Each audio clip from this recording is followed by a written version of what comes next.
আপনি যদি গুগলে গিয়ে সার্চ করেন চোরের দল, সেক্ষেত্রে সার্চ রেজাল্ট দেখে আপনি আকাশ থেকে পড়বেন। কেননা গুগলে চোরের দল লিখে সার্চ করলেই আসছে আর্জেন্টিনার নাম। কেউ যদি গুগলে গিয়ে লেখেন চোরের দলের খেলা কবে, তাহলে সবার আগে যেটা আসছে সেটা হলো আর্জেন্টিনা বনাম ইংল্যান্ডের বিশ্বকাপের সেমিফাইনালের তথ্য।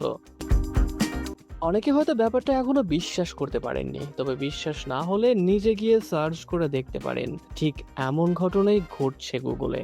এবার আপনি হয়তো বলবেন, আর্জেন্টিনা যে চোরের দল সেটা গুগল জানলো কি করে?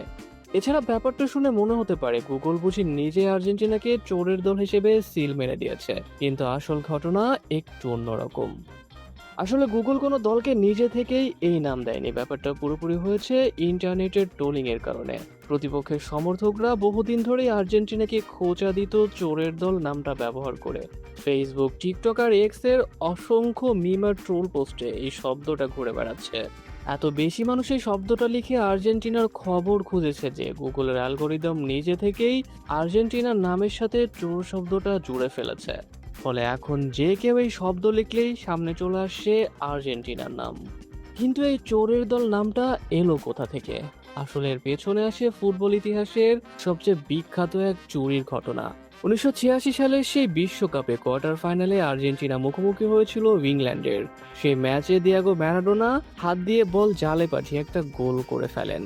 রেফরি চোখ এড়িয়ে যায় ব্যাপারটা, আর গোলটা বৈধ হিসেবেই ধরা হয়। পরে ম্যারাডোনা নিজেই মজা করে গোলটার নাম দেন হ্যান্ড অফ গড। আর সেই থেকে ইংল্যান্ডের সমর্থকদের মনে এটা কাঁটার মতো বিঁধে আছে। আর সেখান থেকে জন্ম নিয়েছে এই চুরির ইতিহাস। এদিকে এখন 44 বছর পর আবার সেই আর্জেন্টিনা আর ইংল্যান্ড মুখোমুখি হচ্ছে বিশ্বকাপের সেমিফাইনালে। পুরনো সেই স্মৃতি নতুন করে জেগে উঠেছে, আর সেখান থেকেই এই গুগল ট্রেন্ড এত দ্রুত ছড়িয়ে পড়েছে। তবে ঘটনা কিন্তু এখানেই শেষ নয়। এবারের বিশ্বকাপের প্রথম ম্যাচ থেকেই আর্জেন্টিনার উপরে আছে নানা অভিযোগ। ফিফার কাছ থেকে অবৈধ সুযোগ সুবিধা নেওয়া কিংবা রেফরির সুনজর, সব অভিযোগই এবার চেপে বসেছে আর্জেন্টিনার ঘাড়ে। তাই তো বলা যায় 40 বছর আগের একটা গোল আজও ফুটবল দুনিয়াকে হাসাচ্ছে, কাঁদাচ্ছে আর টোল করাচ্ছে। আর এর সাথে যুক্ত হয়েছে এবারে বিশ্বকাপে আর্জেন্টিনাকে দেয়া ফিফার অবৈধ সুযোগ সুবিধা। দর্শক, আপনাদের কি মনে হয় গুগল কি আসলেই সত্যি কথা বলছে? কমেন্টে জানান আপনার মতামত। আর এখন গিয়ে গুগলে সার্চ করে দেখে আসুন চোরের দল বলতে গুগল কাকে চিনছে। আর সাথে সাথে সেই স্ক্রিনশট আমাদের কমেন্ট বক্সেও শেয়ার করুন।